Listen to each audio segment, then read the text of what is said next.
ازيكم يا حبايبي؟ عاملين ايه؟ يا رب تكونوا بخير. اللهم صل وسلم وبارك على سيدنا محمد وعلى اله واصحابه اجمعين. عاملين ايه؟ وحشتوني. كل سنه وانتم طيبين، يعود عليكم الايام بخير يا رب. رمضان كريم. تعالوا شوفوا بقى النهارده اول يوم فطار لنا في رمضان. هنعمل فطار ايه؟ عندي بصوا بقى مطلعه مانجا مثلجه اللي انا كنت مخزناها معاكم كده. لما تفكوا حاجه بسيطه كده هقشرها زي البطاطس كده وهضربها واضربها واصبها، بس مش هتتصفى بقى عشان هي تبقى متقشره. وعندي نص كيس لسان عصفور، هعمل لسان شوربه بدل ما شوربه كده اعملها شوربه لسان عصفور. وعندي ديكين 2 بلدي حلوين كده اهم، شمرت مش من اللي بيعملين كده بلدي، شمرت من اللي ما بياخدوش سوا، بياخدوا لهم سوا يجي ساعه كده. وعندي اللهم صل على النبي كيلو ونص ورق عنب، جبته بقى وغسلته وكثفته كده، هسلقه اعمله على يومين بقى. ورق العنب ده اعمل محشي على يومين. وكده بقى علشان اكسب وقت خدعت قبلها بيوم، قبل رمضان بيوم. بصوا ما شاء الله التخديعه عامله ازاي اهي. خدعت بقى كده، اخد اللي اخده بقى والباقي ايه على قد محشيه، والباقي بحطه في الثلاجه. وجبت الخضره غسلتها اهي، جبت الخضره كده غسلتها وخضرتها. اللهم صل على النبي. وحط ميه على النار، حطيت ميه كده على النار وحطيت فيها حبه زيت عشان ادرس بقى ورق العنب كده اسلقه اهو.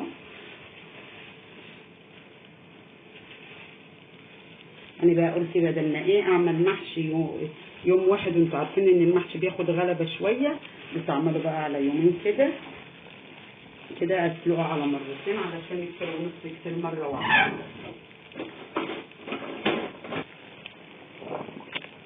بصوا كده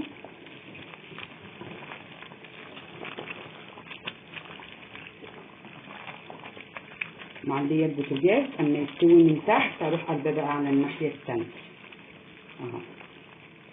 قلبه كده يستوي على الناحيه الثانيه كده لوحدك كده، ويتهري منك عشان لو اتهرى مش هتعرفي تحشيها، يتفتح منك كده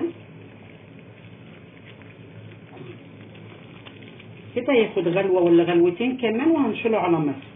واحط بقيه الورق التاني ده خري ينسلق اهو. منها طبق هنشيلها بقى كده وتحطه كده تحت ميه تاني بقى علشان ايه الزيت اللي انا حاطاه واللمعان ده ما يمشيش اه. بس افرده كده في المصفى عشان ما يبقاش فوق بعضه برده يتهري كده. واحط بقى ايه بقيه الورق العنب التاني اهو. انزله كده على الخضره مصفيه. بصوا كده مفيش فيه ولا بقعه ميه ولا الخضره فيها ميه ولا التخديعه، عشان ايه الرز يبقى ناشف ومفلفل كده وحلو. وهنزل بقى بالتخديع على قد ما هياخد بقى، واللي هيفيد زي ما قلت لكم هحطه في الثلاجه كده وبعدين اشوف. وهنزل اللهم صل على النبي بالملح، احط 3 معالق كبار كده ملح، وهحط فلفل اسمر،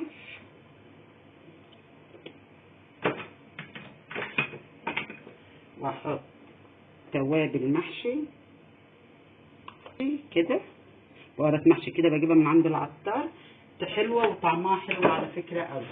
وهحط اللهم صل على النبي كمون،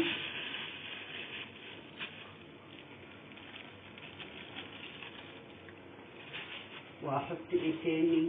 حطيت كمون وبهارات محشي وملح وفلفل اسمر بس، مش هحط اكتر من كده. هقلبه بس تقليبه كده على ما يبرد، وهقلبه بايدي. انتوا عارفين ان المحشي الرز ما بيتقلبش الا بالايد.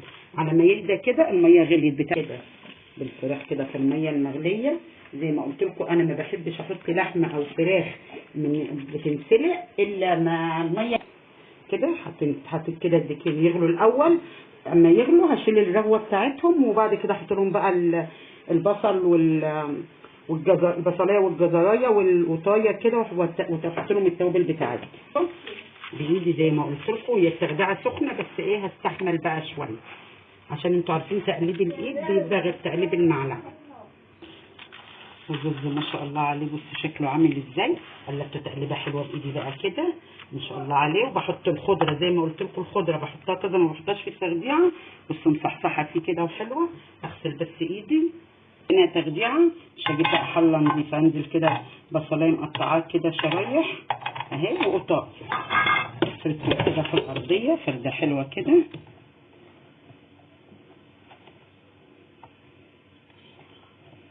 اهي زي ما الكل عارف بقى. فنطه كده. بص ورق العنب ده عجبني في ايه؟ الورقه كلها صغيره مش هتتقطع خالص، ما فيهوش ورق هيتقطع. الورقايه هتتلف محشيه كده وناعم وحلو قوي ما شاء الله عليه. كنت جايباه ب 40 جنيه دلوقتي يوم وقفه رمضان اهو ب 60 وب 70 اهو. بصوا الورقه بورقتها كده. خد بقى الورقه بورقتها كده، مش اللهم صل على النبي، مش هتتقطع ولا حاجه. وهلفها بقى كده. بس ما شاء الله صباع المحشي اهو، الصباع بصباعه كده، مش هقطع ولا اي حاجه بقى، وفي ثواني كده اهو. الورقه الصغننه الحلوه دي بتبقى الصغيره تحط لها رزها على قدها، والكبيره شويه تحط لها رزها على قدها اهي. بصوا كده الصباع قد ايه اهو. هقعد بقى الف الحله دي كلها اهي. يلا ورصها رصه حلوه كده، وبوريها لكم بعد ما ايه ما رصها. شلت الرغوه كده بتاعت الفراخ، انزل بقى بالبصلايه والقطايه والجزريه دي كده حلوه كده، انزل بيهم واحط لهم بقى. قلت لكم شمر، احط لهم الملح بتاعهم اهو، واحط لهم الفلفل الاسود كده. اللهم صل على النبي. واحط لهم الورق اللولو، واحط لهم حبه حبهان، كام واحده حبهان كده بس، مش هحط لهم اكتر من كده. كده تمام التمام اهو كده. اغطي عليهم بقى لغايه ما يستووا. ما يغلوا هوطي عليهم علشان يستووا براحتهم. ده كده كيلو ونص ورق عنب ما شاء الله عليهم. بصوا كده جاب حلتين اهم. اعمل حله النهارده او اسوي حله النهارده وحله لبكره بقى، اعلق عليها اهو. والفراخ دهناها استوت، طلعتها ودهنتها كده من الصلصه بتاعت المحشي فايده عندي، رحت دهناها كده. اعلق في الشوربه بتغلي بقى. هتلاقي بقى كده بسم الله ما شاء الله عليه عامل ازاي. شايفه كده ههزه كده عشان الشوربه لازم تهديه عشان الشوربه تخش جواه كده اهو. واحط له حبه كمان كده عشان الرز ده بياخد ايه شوربه حلوه كده ما شاء الله عليه. واروح قافله عليه كده علشان ايه الغليان ما يفتحوش اهو. واغطي على الحله بس اما يغلي كده من كل ناحيه اروح موطيه على النار بس. وكده المحشي خلص اهو. سويت الاكل اهو، غرفت بقى للفطار. كل سنه وانتم طيبين، ولسان عصفور والعصير والفراخ والترشي والمحشي. اتفضلوا بقى افطروا معانا، واشوفكم على خير ومع السلامه.